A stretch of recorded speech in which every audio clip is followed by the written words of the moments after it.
I'm not nearly as tall as Alex. Okay, good evening. We're going to go ahead and get started. I think we're right at about 7:30. On behalf of the Ankeny Area Chamber of Commerce Governmental Relations Committee, I would like to welcome you all. I know some of you are here from the previous forum. My name is Andrea Woodard. I'm Senior Vice President of Government Relations and Public Policy at the Greater Des Moines Partnership. Thank you for the opportunity to join you this evening. I'll be moderating the conversation, and with us we have our two candidates from Iowa Senate District 21. I want to thank all of you for being here, and for those that couldn't attend, this is being recorded and will be posted on the Facebook page for the Ankeny Area Chamber. And just as a reminder and a couple of notes before we get started. The mission of the Government Relations Committee is to provide communication and education on government action and policy issues that may impact the Ankeny Chamber's membership by facilitating the efficient exchange of information between members and elected officials. We want to note, and I'm going to also do the slides here. Uh-oh, hold on. That could have been rough. Okay. All right. Please note the forum rules and regulations that let us conduct a meaningful and respectful forum. The Governmental Relations Committee strives to make the forum neutral and fair to all candidates. If you are recording this evening, we ask that you share the entire recording to ensure the full context of the program. So our forum tonight will carry out the following format. We'll provide each candidate an opening remarks. They'll get 3 minutes apiece. And then each question that has been provided by the chamber membership and the audience will provide for 2 minutes each. And then they will be given 3 minutes apiece for their closing remarks. And there was a call for questions to all Ankeny Area Chamber of Commerce members and to the Government Relations Committee members. The questions for tonight were taken from those submitted by each group. And so we have 5 prepared questions, and then we will take more of the questions that had been shared by the audience with whatever time we have left as time permits. So members of the committee, Mark Land and Jen Walter, will be collecting those questions. I know many of you have submitted them already. Please do remember to ask your questions for all of the candidates and to not point to one candidate or the other. This forum will follow the act of civility. Civility is the act of showing regard for others by being polite. Civility comes from the Latin word civilis, meaning relating to public life befitting a citizen. In other words, being friendly and nice to everyone. All certified candidates were invited to participate in these forums and were provided the forum rules in advance. Okay, I'm going to check the slides here.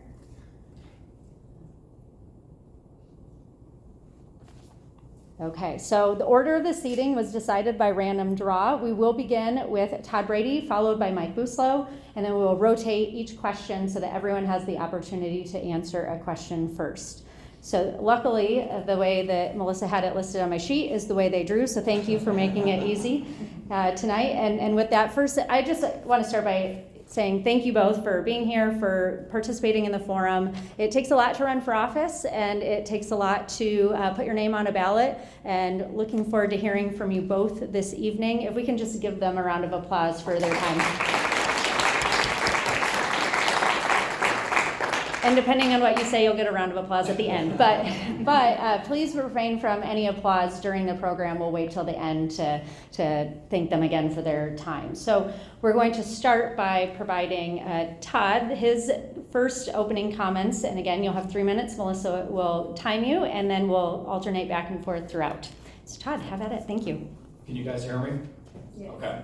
I'm figuring out the mic still. First, I want to thank the Chamber for putting this on. This is a great opportunity to meet our representatives and candidates. And thank you for hosting all the other events that you do throughout the year. So a lot of issues, a lot of transparency, a lot of communication goes through these events, and I really appreciate it. My name is Todd Brady. I'm running for Senate District 21. And I'm running because there is way too much talking in politics and just not enough doing. I'm a software engineer by day, and as an engineer, I think a lot of us just don't like public speaking. So inside I'm screaming, but I'm going to try and keep calm, cool, and collected as I'm up here. I'm a dad. I have a wife who's a teacher in the district. I've got 2 kids in the school district, and I'm a small business owner. So there's a lot of things going on in my life, and there's a lot of things going on in Ankeny. So as I'm door knocking, I'm learning a lot of things. And I just think people want us to start doing things and for it to be less divisive. So last year, during the pandemic, we were promised vaccines from the federal level, the state level, and vaccines were going to get us out of this. And they came, and it was a very botched rollout, like a lot of things in the state. And we all waited. My in-laws were trying our hardest to get the vaccines. My friends' parents were trying to get vaccines. And I stepped up and I created Vaccine Hunter to help people get that. It helped hundreds of thousands of Iowans. It helped us get back to work, get back to school, and most importantly, get back to normal. Past couple months, trying to find baby formula for young families, another issue. The state, again, didn't step in, didn't help. I created Formula Finder to find baby formula. I just don't think I should have had to create those websites. I don't think a private citizen should have to step up like they have, and I want to step into the state senate. I want to put service over politics, and I want to try and get things done and focus on everybody. So as a software engineer, we have to fix a lot of issues. People come up to us and they say, I want this website, I want this app, I want all these things. I really don't care how you do it, I just want you to get it done. And I think I can take those skills and I can bring them in the state senate, and I can focus on solving problems, being a problem solver, and working on people's issues. And it's really important to me. I keep saying service over politics. I've been running on it over a year, and it's about being in the community. It's about talking to people. It's about figuring out what people want us to fix and going out there and actually solving those problems. And I just don't think that's happening right now. And I'm very excited to step into the state senate, change the culture in Ankeny, change the culture in Iowa, and actually focus on helping people.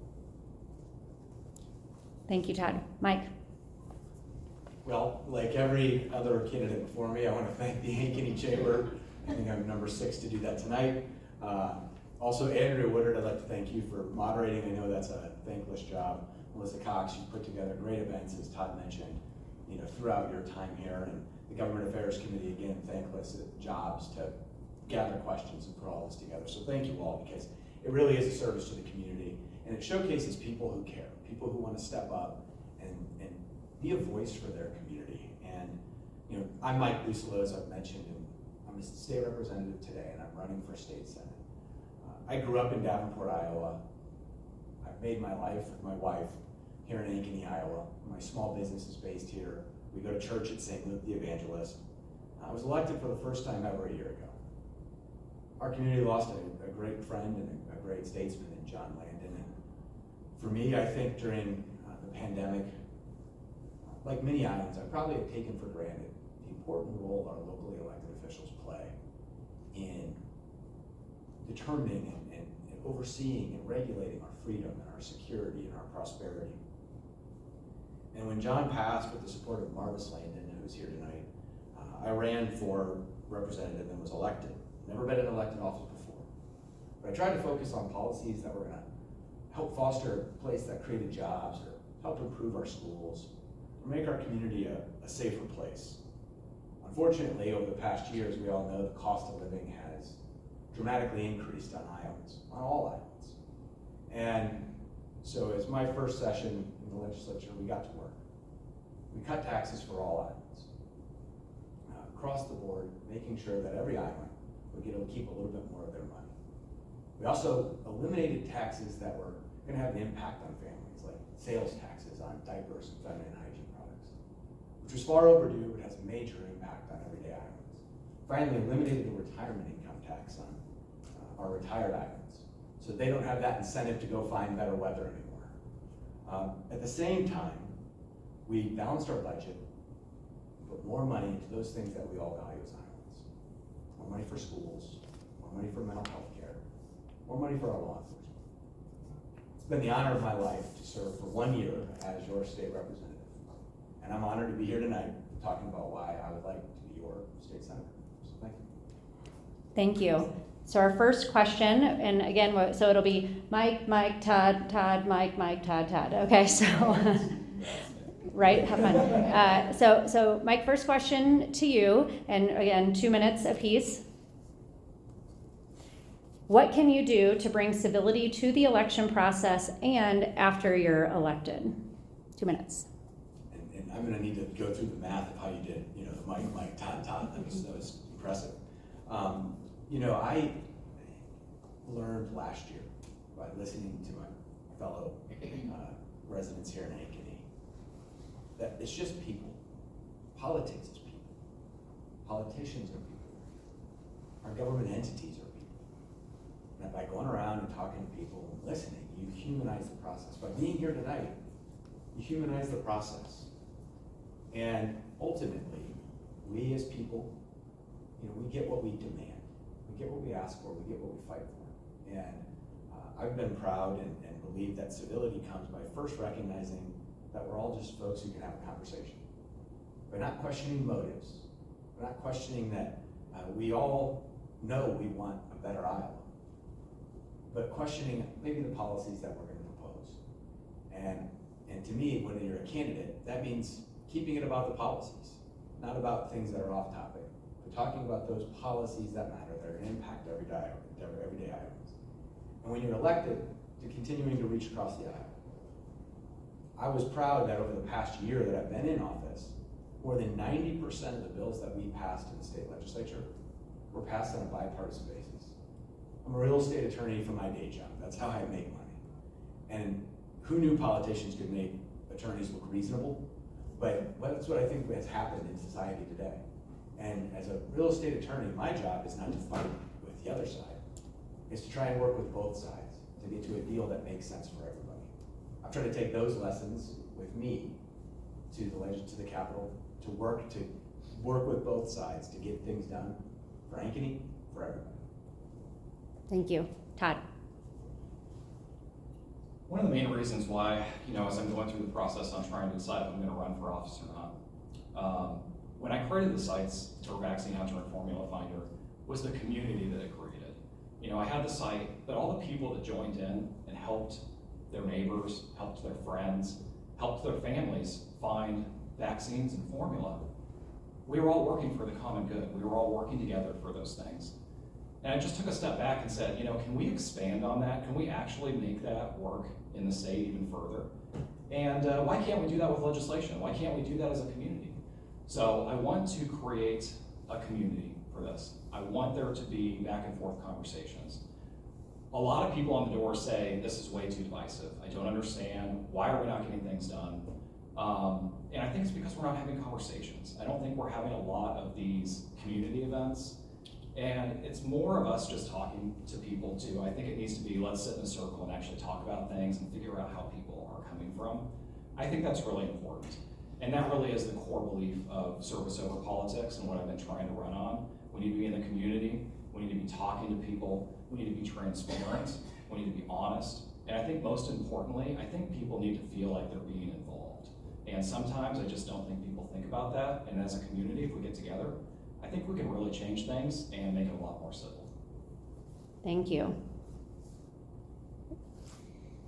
Okay, so Todd, you're up first for this one. A major tax bill was passed in the legislative session last year. What tax incentives do you plan to undertake or support in this next session if elected? I'm very confused, guys. I thought it was Mike Tom. Now we're all Mike Tom. I want to focus more on middle and low income families. I think that they are being pushed to the wayside, and we need to focus more on that. I want to provide a more equitable tax relief, give middle class Iowans more tax relief, and I want corporations to pay their fair share. The flat tax bill was passed, and I created a tax calculator, and you can go out there and you can put in your income, dependents, other things like that, because I wanted people to see, because taxes are complicated, what are you actually going to get from this? And the majority of Iowans aren't going to get anything from it for 3 years, and that message is not hit home. People are finding it complicated, but that's the truth. It's all Iowans, but it might be all Iowans 4 years down the road. It might be $50 a month. That needs to change. Middle class Iowans need more focus. The other thing I'm hearing on the doors is property tax relief. People are very concerned as we take away income tax, what is going to happen in these communities, and it's probably going to be property tax. So people are very concerned by that. And the reason I really like knocking doors is you hear all these good ideas, and someone came to me and said, there are states around here, Todd, that are limiting property taxes once you turn 65. When people turn 65, they are actually capped, and it makes it, You can budget around it. You kind of know as you retire that you have a concrete property tax. I think that's something we need to look into. I think it's a little bit complicated and we need to figure out the details on that, but we need to start looking into these other states and how they are handling tax relief for other islands. Thank you. Mike, you're up. Well, you know, like everybody up here, we talked about how we've knocked doors. That's okay, you don't need to answer quite yet. I'm answering the question. We've knocked doors. We've all knocked doors. And I knocked on the door the other day of a guy who answers, and he's got a young baby in his arms. He says to me, you know, I said, what's important to you? What are you working on? He says, you know, it's more expensive than ever for my family to make ends meet. So I got this new baby, and I go to the grocery store, and what used to cost $90 now costs $125. And go to the gas station, and that costs more. And frankly, I can't afford going out to eat. He was a manager of a restaurant.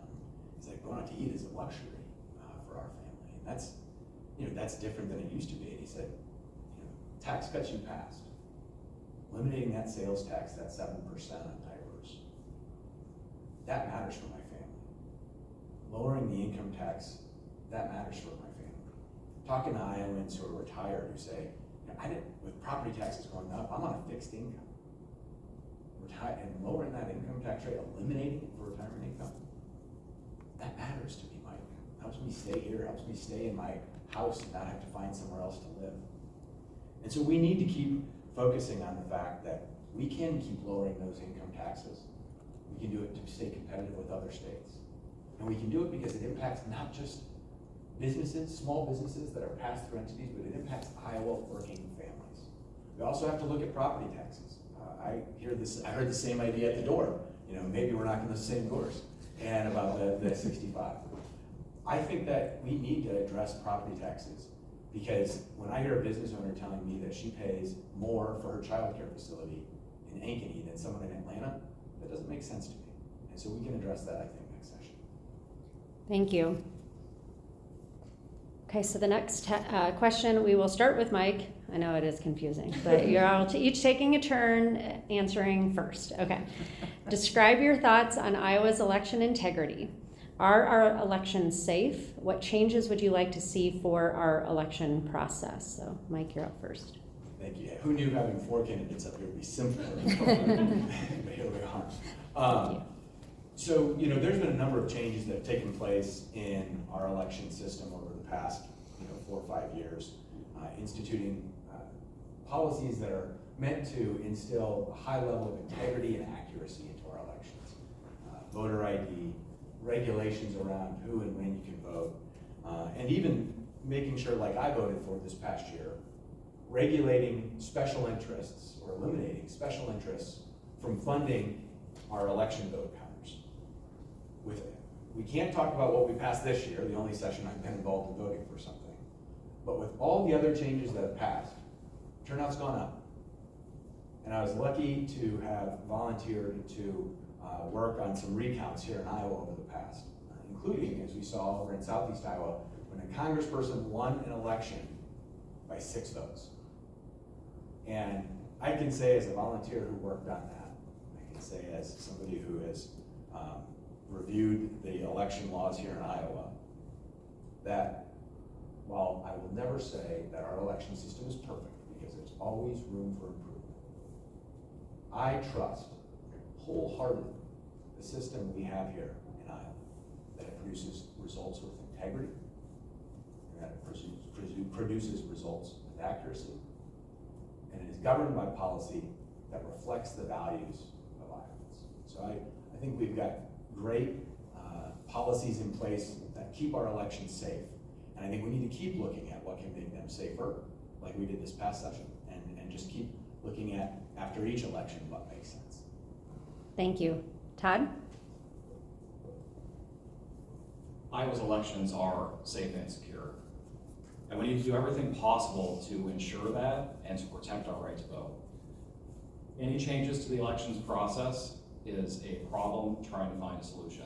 And we need to make sure that it's easier to vote in Iowa.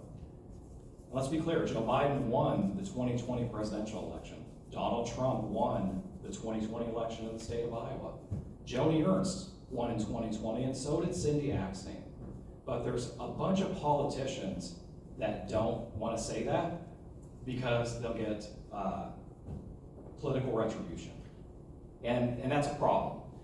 Until we can actually say and certify the elections, we need to have the responsibility to defend the Constitution and defend our voting rights.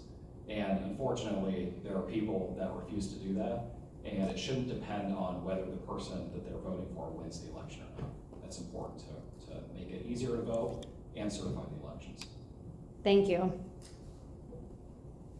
Okay, so the next question, we'll start with Todd. What does school choice mean to you, and how do you think it impacts students? Yeah, I believe public dollars should be funding public schools. I think it's as simple as that. But I'm a vocal opponent against the private school voucher bills that have been pushed. And vouchers don't give parents a choice. They just defund public education.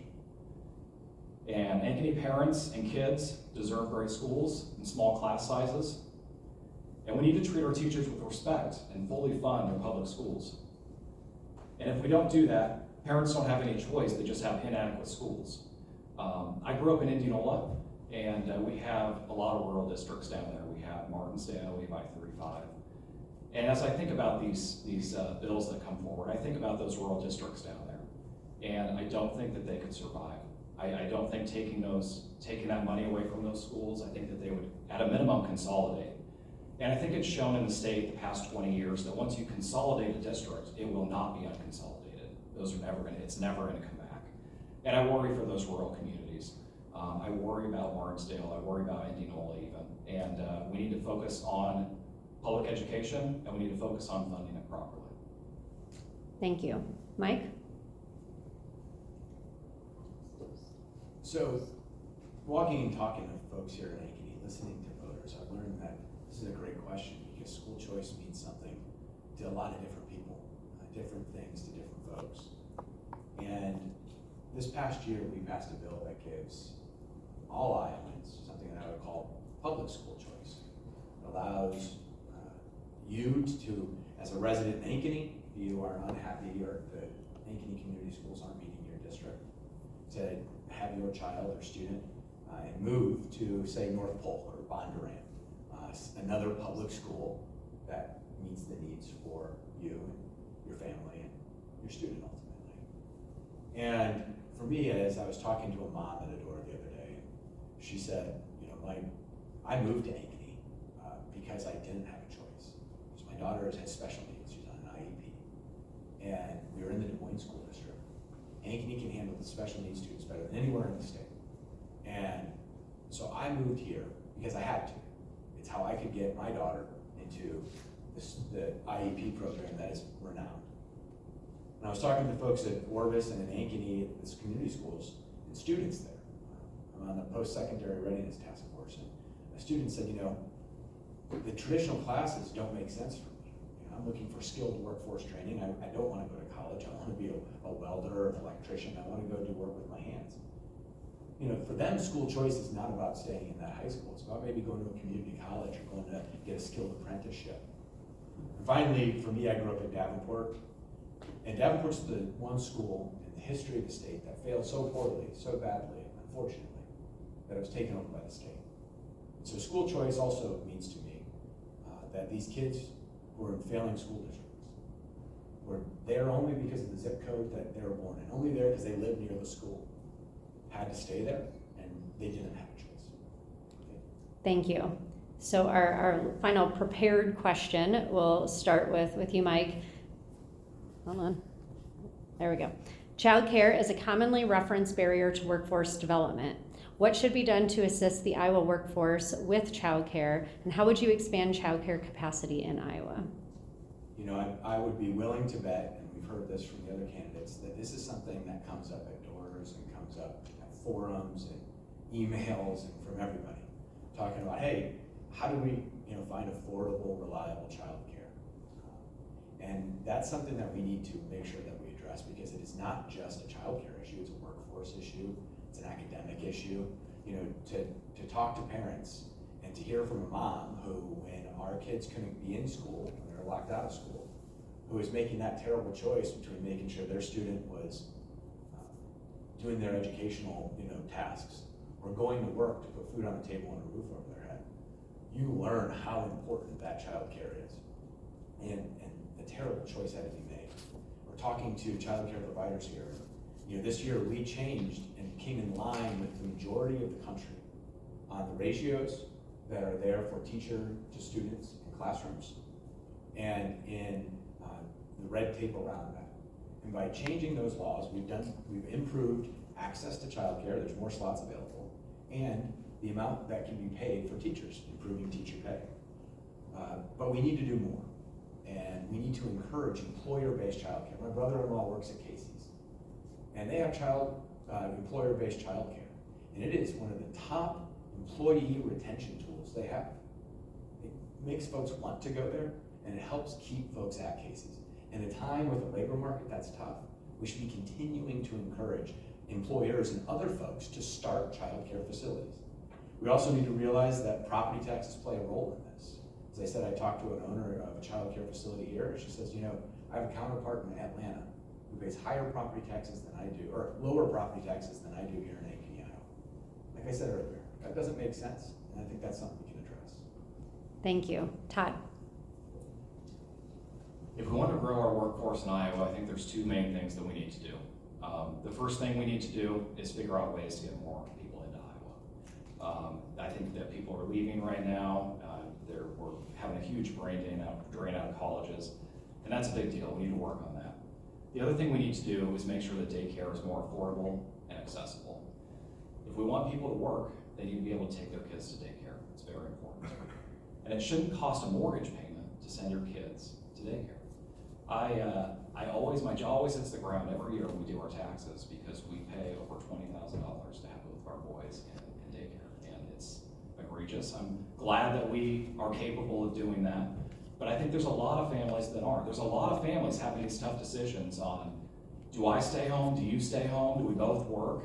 Is this even possible to do all of this? And I think that that's a part of our workforce issues that we're seeing. There's a lot of families that are choosing to have one or maybe none, but one stay home. And part of setting up our schools for success is expanding on the wraparound care program. I think that if we focus more on schools, had more of a program where we could have daycares in schools, I think it would help the communities that they're in. It would also help with teacher retention too. I think the teachers would be very happy to have a daycare in their buildings. I think that's really important. I'll tell you what I would not have done is I would not have voted to lower safety standards in child care centers. That doesn't solve the problem. It only puts our children in more danger, and we need to think about these solutions, and that is absolutely not what we should have done. Thank you. Okay, so got a good stack of questions, good broad range of topics, and we will get to as many as we can, noting that we will end for sure by 8:30, maybe a little early if we can, but anyway, we again, thank you all for your questions here. So because Todd, you finished that last question, you're going to start the next one. So this question is a question about Medicaid. What are the strengths of Iowa's third-party managed care system for Medicaid? What are its weaknesses, and how would you address those? I can't tell you the number of sad stories I've heard from families with special needs children in Ankeny that are on Medicaid. In fact, I go home and I talk to my wife about them almost every time, because they're really bad. And these families don't really have a lot of choices in the matter. We have 3 companies that are involved in this process. You can't privatize something without competition. These 3 companies are not competing with each other. They're just there to provide care, and it doesn't work like that. And we've been shown by the auditor's report that the quality of care is going down while the costs are going up. And 2 in 5 children in Iowa are on Hawkeye or Medicaid. There's a considerable amount of children that are affected by this. So at a minimum, we need to introduce competition. I think that would solve a lot of this. There's a lot of providers dropping out because the reimbursement rates are so low. So that needs to be worked on too. There's a lot of people that are not accepting Medicaid right now. There's families, especially dental. Most of the people I talk to that are looking for dental on Medicaid are going to Iowa City. And that is completely unacceptable. and we need to work on these things. And it's sad, it's sad. And the fact that the legislature got that audit report and hasn't made any changes or even talked about what we can do to change that after getting that report is why I'm running for office. It's very much service over politics, right? We need to take action on these things, and we need to make sure we're helping people. And right now, these people are not being helped. Thank you. Mike? Yeah, so Medicaid is, a safety net healthcare program that is serving the most vulnerable Iowans. At its core, folks who have nowhere else to go for healthcare, as well as serving folks in the expansion population who, have come to Medicaid because while they're work able, have no other healthcare options either. Either way, it's serving folks who are in need, Iowans who are in need.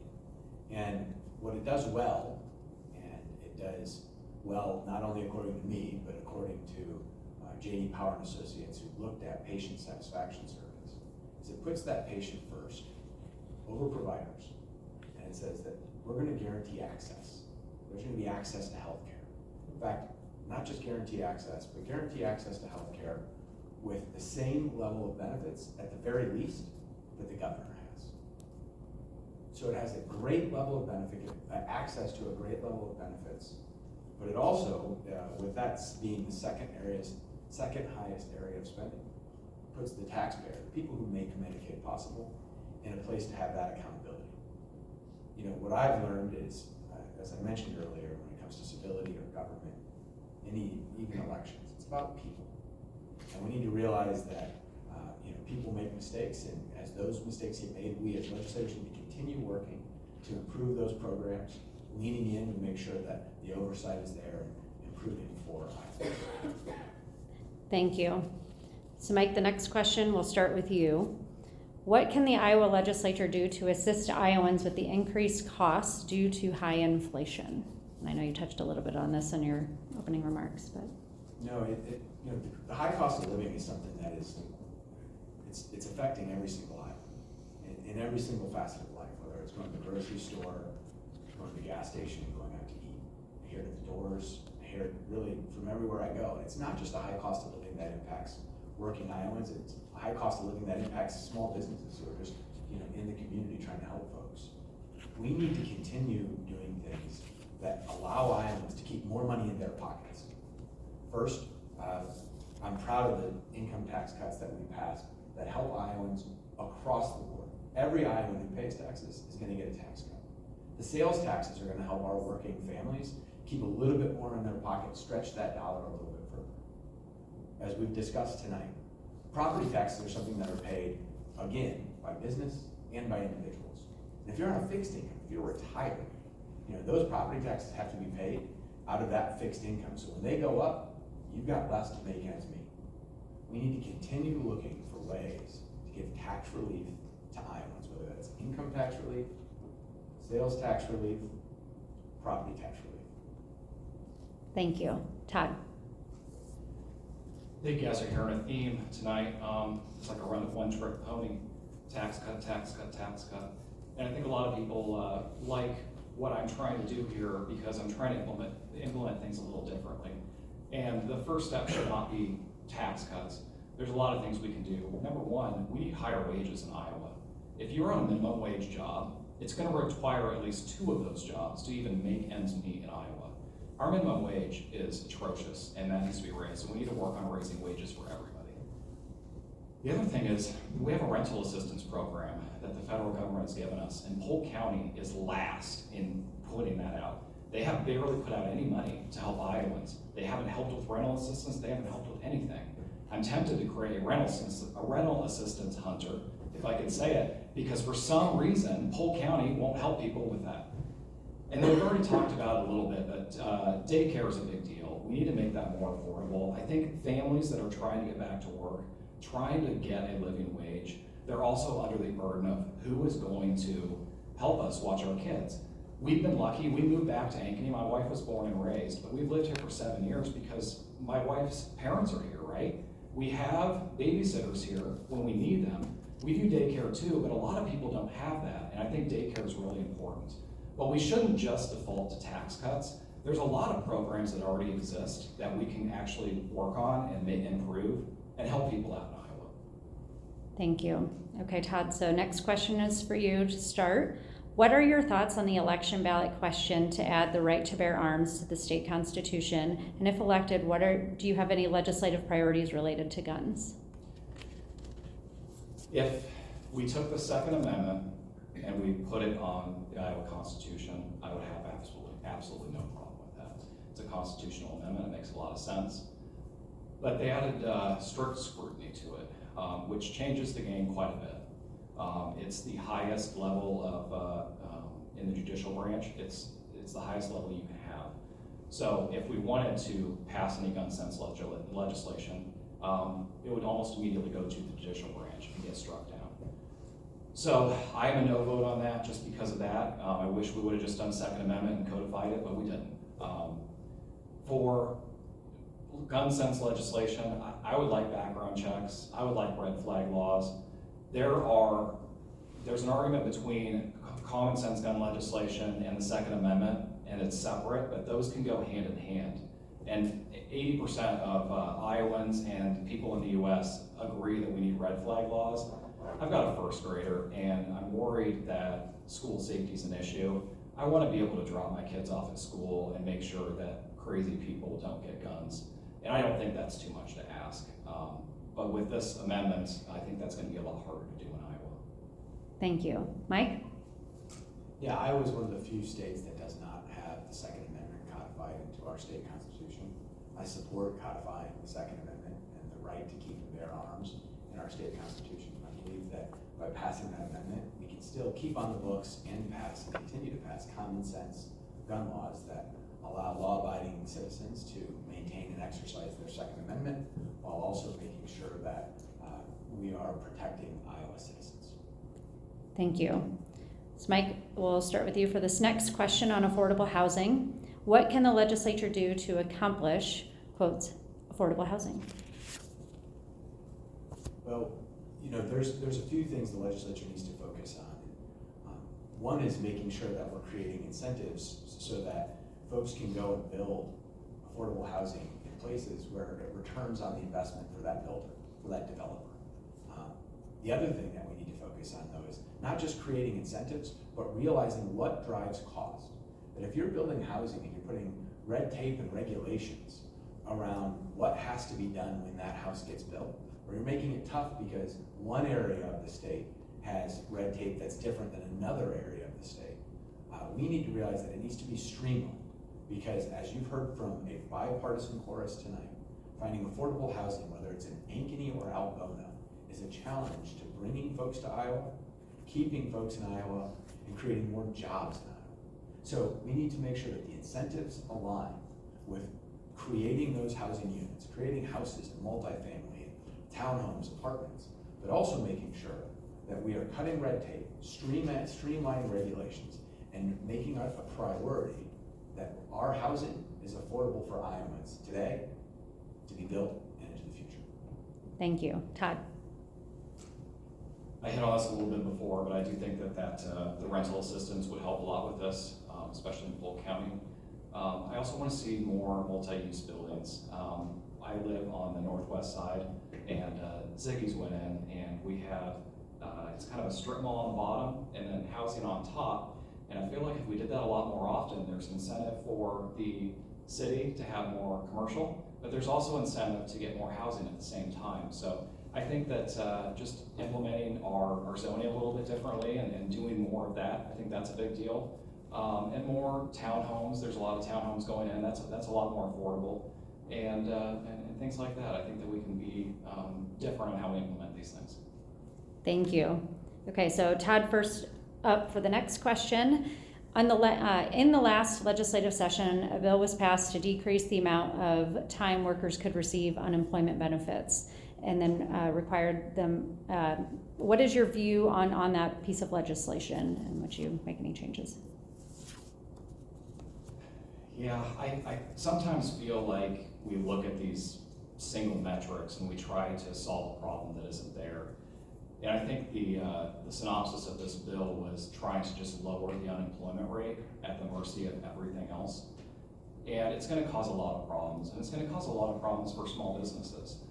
When we go into off-season, and a lot of the construction workers and union workers are in the off-season, they're gonna go and on unemployment, and they're gonna find temporary jobs because this new bill has required them to, right? After 1 week, you start losing your wage, and you're required to pick up a job at a lower wage or you're kicked off unemployment.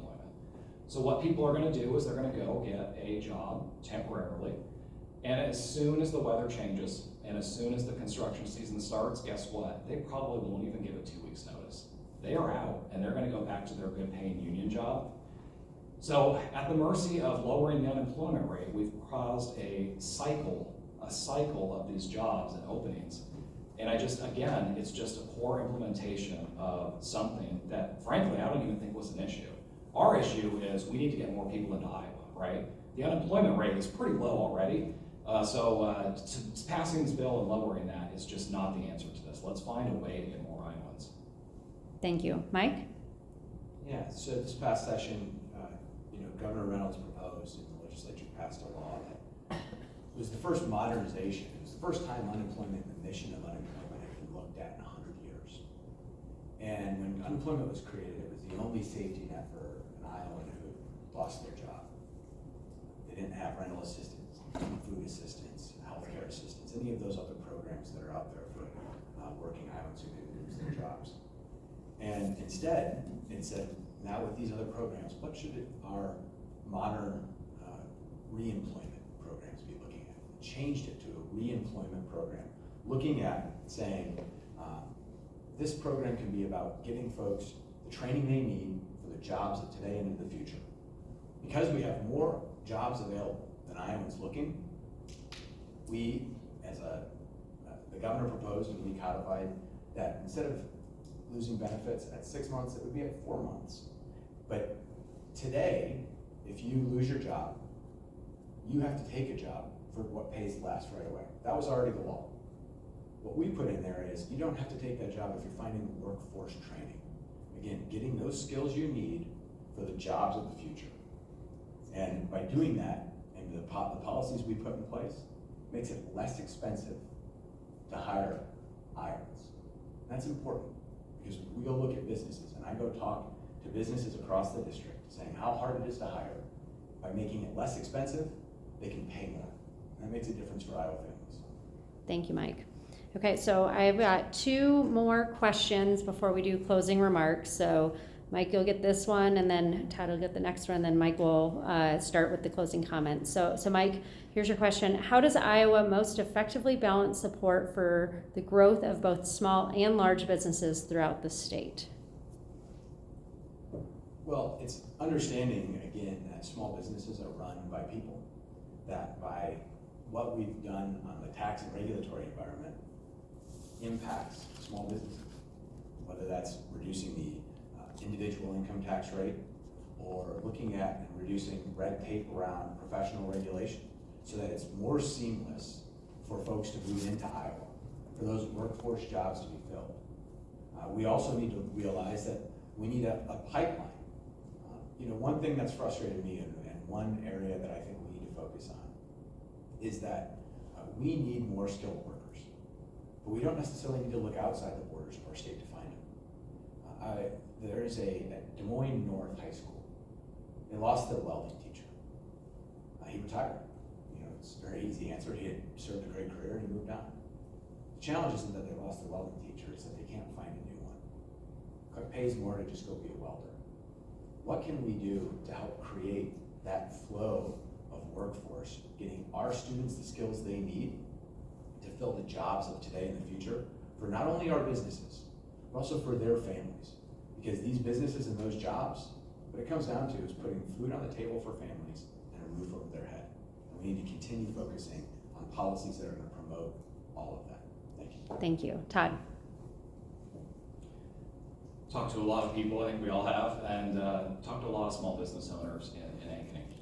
And I think small businesses require something slightly different than the large businesses, but the small businesses that I've talked to are focused on benefits and trying to get their employees benefits. They're running a good business, they want to get over the hump, and they want to give their employees a good wage and a good benefits program. And it's hard to do that. And I think as a small business owner, to try and grow those small businesses into large businesses, we should be putting incentives on the table to treat their employees right. I think that's what we need to do for small businesses. For large businesses, we need to incentivize jobs. A good example is, I'm an IT guy, right? But those data centers in Altoona, we gave them huge incentives for 12 jobs a building. Those incentives were not tied to the jobs. If we had businesses coming into Iowa that could offer us hundreds, thousands of jobs, good paying jobs, they deserve incentives, right? We need to be pushing employers and companies that are going to bring jobs to Iowa and potentially employees to Iowa too, which is what we need too. So I think that there's different ways to handle different sized companies, but I think in both cases we can incentivize. Thank you. So for our last question, I'm going to take a little bit of liberty as the moderator. Can we do 3 minutes each for this next question, because I'm combining two, and we're going to kind of come back to the question that we started with. We started with a question about civility. This one is about bipartisanship, and you should have more time because hopefully you can come up with a lot of ideas. And here are the questions: is give an example of a measure or something that you want to do if elected to the Iowa Senate to improve bipartisanship, and kind of the other piece of that was, is there something that you feel that you do differently than the party that you have next to your name on the ballot? So 3 minutes. Thanks, Melissa, for humoring me on this one. And yes, Todd, you are up first, so whenever you're ready. Sometimes when people are running for office, it feels like they're joining a gang. And they can only vote with that gang, right? I want to get rid of that. I don't think that that's a thing, and that's definitely not service over politics. We should be running to help people, and it shouldn't be a D or an R next to the name. I've talked to a lot of legislators that say the only way that some of these things come through is if technically I'm sponsoring the bill, but my name's not on the bill, otherwise it's going to die. We need to get around that. We need to work on things. We need to work with each other. And I think we also need, just like I said before, community events, office hours, talking to people and listening to ideas. So many ideas on the doors, and they're so good. And people want to talk about what ails them.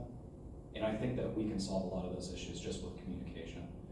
I was introduced at an event, and it was an old party chair too, and she's like, I don't know if I can say this as the party chair, but I feel like Todd is going to be one of the few people that is not going to always vote with his party.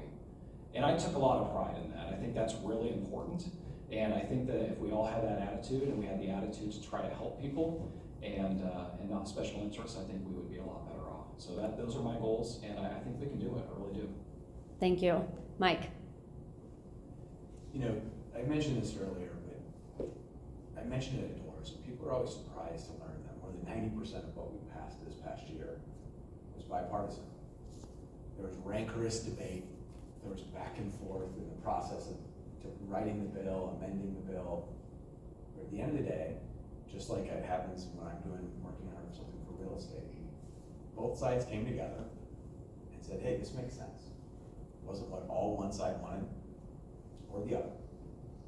Tonight is a great example of the areas that we can work on that are just like that. How many times did we hear during the House candidates were up here with Todd and I up here about mental health care? We need to do something about it. Workforce issues, we need to do something about it. We heard about child care from families, we need to do something about it. Number one, and something I've always tried to do is, two thinking people will never agree on everything. But if you're principled, if you're honest, you go about your work that way, people will respect where you're at. I've been pleased to learn that is how business gets done more than 90% of the time at the Capitol. And something that I take a particular amount of pride in is that my campaigns, and frankly the issues at the Capitol, they are about policy, not doubting the motives of another person. I believe that by remembering we're all people, we're here because we believe in Iowa, we believe in our community, we're willing to make sacrifices to help be a voice for our community. If we remember those things and we focus on those areas where we can find common ground, which I think outnumber the areas where we can't. 1 year of being a legislator shows me that we can make progress on things like mental health care, workforce housing, our education system, skilled workforce training. And I would continue to try and seek that bipartisanship. Thank you both. And with that, we will go to our closing remarks. We started with our opening remarks from Todd and then Mike. So Mike, we'll have you kick off. You have 3 minutes for your closing statement, and then we'll have just a few comments of wrap up. And for those that I maybe didn't touch on your question, I've no doubt if you ask them afterward or via email or something, you'll get your response. So hopefully we covered as much as we possibly could this evening. So Mike, go ahead with your closing statement. Well, I want to thank you, Andrea, for moderating. You did a great job, even with the liberty you took and the confusion of who trades off first or second. We had a bunch of questions tonight that I think address what Ankeny voters care about. I also want to thank Melissa again in the chamber. You guys run tremendous events that matter to Ankeny, whether that's being at a ribbon cutting for a small business or hosting a forum like this. I'd also like to thank my wife who's here tonight and my family and friends who are here, and Todd's family and friends who support him. We're up here, but it's a whole army behind both of us. We were both talking about how humbling it is to have folks that never really met to volunteer to say, hey, can I help stuff envelopes, knock doors, send texts, all of these things that go on. And I just want to thank those folks, because some of them are here tonight, and it touches my heart and to have your support. I ran for office for the first time ever a year ago. And my promise then was to be somebody who listened to you, worked hard on your behalf no matter what, and was a principled voice for our community and for our values at the State House. What that meant then, and what it means now, is putting people first. Not politics or political party, but realizing that the people in this room and the others in Ankeny are the ones who elect us, that our covenant is to our voters and to Iowans as a whole. I'm asking for your vote in this election. I think this election is about trust. It's about who you trust. It's also about who trusts you. Who trusts your family and you to make the best decisions for your family. Who trusts you with the dollars that you've earned to do what's best for your family and your community. I ran for office. I continue to seek a seat in the state Senate because I believe I can make a difference for working families, for our community. I do it because I trust you. And I hope that you trust me with your vote this election. Thank you very much for being here tonight. Thank you. Todd. Yeah, thank you everybody for coming tonight. Thank you for staying late. It's getting kind of late. I know a lot of people have to come drop out, but and being a part of this process. This is it, right? We show up, we talk about things. I think that's a really important piece of this. And I've truly enjoyed campaigning. I thought I was going to be scared to death of door knocking, but people really like to talk about what ails them, right? They like to talk about what the state could do to fix things. And I like to do that. I like to write it down. I like to figure out how I can solve those problems. So hopefully in the state Senate, I can do that. I can be a problem solver for everybody, and it's really important. The main thing I hear on the doors is getting things done. And it's just so divided right now, right? We need to talk about things, but at the same time, we've had a Republican trifecta for a long time. Are things getting done? There's a lot of things falling by the wayside. And we need to focus on things, and we need to work on solving problems. Privatized Medicaid, it's clear by the audit report that was a problem and nothing happened. Vaccine Hunter and Formula Finder, why did I have to step in and do that as a private citizen? We need to get the state Senate to be an example in Iowa, and we need the state Senate to actually focus on helping people. We need to focus on education. We need to go back to number one. It's severely underfunded every year. We're losing teachers every day. 79 teachers last year, over 400 in Des Moines. There's a problem. We need to look into it. We need to focus on that. Mental health beds. It's egregious. We took a tour of Blank about a month ago. We took a tour of Broadlawns. There are not enough mental health beds, and people are being turned away. This is not good. We're not focusing on solving issues, and that's what I want to do. I want to talk to people. I want to go to these organizations that are way smarter than me, figure out what the problems are, and actually go and solve those in the state senate. So hopefully you can join me. Let's put service over politics, and let's actually get things done. Please vote for me on November 8th. And my website's toddforiowa.com, and I have business cards. Give me a call, send me an email, and we can chat more about all of this for sure, and ask me any question. But it was great tonight, thank you. And I survived. Well, and they both survived. Round of applause for them both.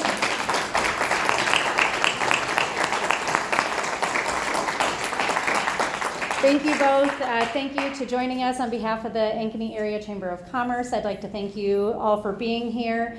Just a reminder, election is November 8th. Polls are open that day from 7 a.m. to 8 p.m. You can vote in person at your auditor's office or satellite locations already. And make sure you can get on the Polk County website, auditor's website, or the Iowa Secretary of State site to find your polling location. Thank you. Have a great night.